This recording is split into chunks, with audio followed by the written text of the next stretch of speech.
Iran युद्ध के कारण पश्चिम एशिया में पैदा हुआ तनाव ने भारतीय अर्थव्यवस्था के लिए चुनौती खड़ी कर दी है।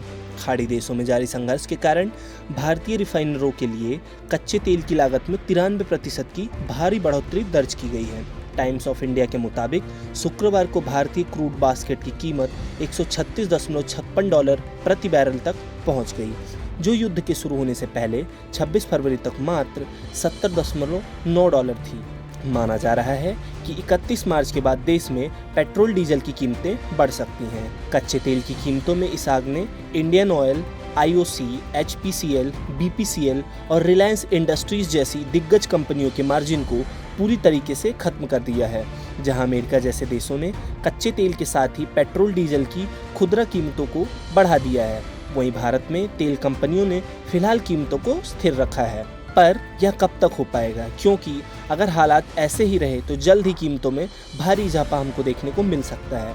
विशेषज्ञों का मानना है कि सरकार 31 मार्च तक कीमतों में बदलाव की अनुमति नहीं देगी, ताकि बजट लक्ष्यों और राजकीय संतुलन पर असर न पड़े। साथ ही 4 राज्यों और पांडुचेरी में होने वाले चुनाव के मद्देनजर 29 अप्रैल मतदान का आखिरी चरण तक कीमतों में बढ़ोतरी होना मुश्किल है।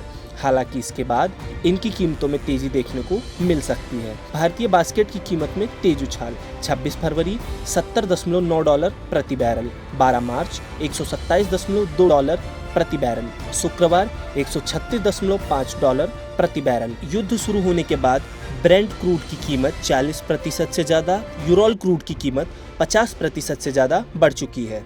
क्यों बढ़ी क्रूड की कीमत? हैमुर्ज की नाकाबंदी। ईरान द्वारा इस समुद्री रास्ते को बंद करने से वैश्विक तेल और गैस की आपूर्ति का 20% रुक गया है। भारत पर असर। भारत के लिए यह संकट और भी गहरा है, क्योंकि देश में प्रोसेस होने वाले कुल ईंधन का 60% इसी सक्रिय रास्ते से होकर आता है। रूस का तेल महंगा होना। भारत लंबे समय से रूस से रियायती दरों पर तेल खरीदकर फायदे में था, लेकिन अब रूसी यूरोल क्रूड की कीमतों में 50% से ज्यादा का उछाल आया है। अर्थव्यवस्था पर क्या असर? पीएम की आर्थिक सलाहकार, परिषद के सदस्य और एक्सिस बैंक के मुख्य अर्थशास्त्री नीलकंठ मिश्रा के अनुसार अगर कच्चा तेल साल भर $100 के आसपास रहता है तो भारत का आयात बिल $80 अरब GDP का 2.1% तक बढ़ सकता है। हार्वर्ड यूनिवर्सिटी की प्रोफेसर गीता गोपीनाथ ने आगाह किया है कि अगर 2026 में कच्चे तेल की औसतन कीमत $85 रहती है तो इससे वैश्विक विकास दर 0.3 से 0.4% तक गिर सकती है। साथ ही महंगाई 0.60% तक बढ़ सकती है। रेटिंग एजेंसी ICRA के अनुसार कच्चे तेल में हर $10 की बढ़ोतरी भारत के चालू खाता घाटे CAD के 0.30 से 0.40% तक बढ़ा देती है।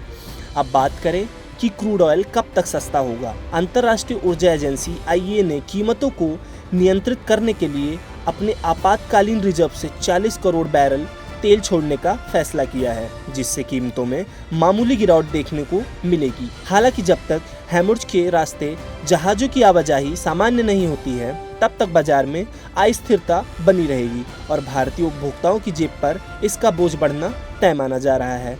पश्चिम एशिया में बने हालातों के चलते व्यापार के लिहाज से मार्च के महीने में चुनौतियां दिख रही हैं। कॉमर्स सेक्रेटरी राजेश अग्रवाल ने सोमवार को फरवरी के आयात निर्यात के आंकड़े जारी करते हुए यह बात कही। फरवरी में भारत ने निर्यात साल भर पहले इसी महीने के मुकाबले 0.81% घट के $36.61 अरब का रहा। वहीं आयात 24.11% बढ़कर $36.71 अरब होने के साथ व्यापार घाटा $27.1 अरब का रहा। कॉमर्स सेक्रेटरी ने कहा कि पश्चिम एशिया में बने हालात से निपटने में निर्यातकों की मदद के लिए मंत्रालय अगले सप्ताह में कुछ बड़े कदम उठाने का ऐलान कर सकता है। ऐसी ही और खबरों और अपडेट्स को जानने के लिए देखते रहें गुड रिटर्न्स डिजिटल।